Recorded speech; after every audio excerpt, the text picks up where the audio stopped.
Hello, this is In the Moment with Panda and Friends. Today I got a homemade remedy.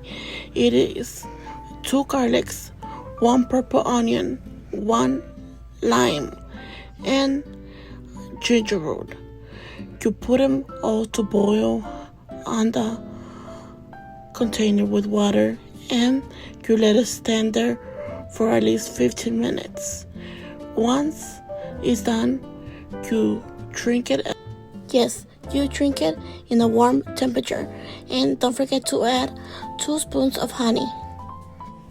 Bye! Thank you for watching. Don't forget to click like and subscribe.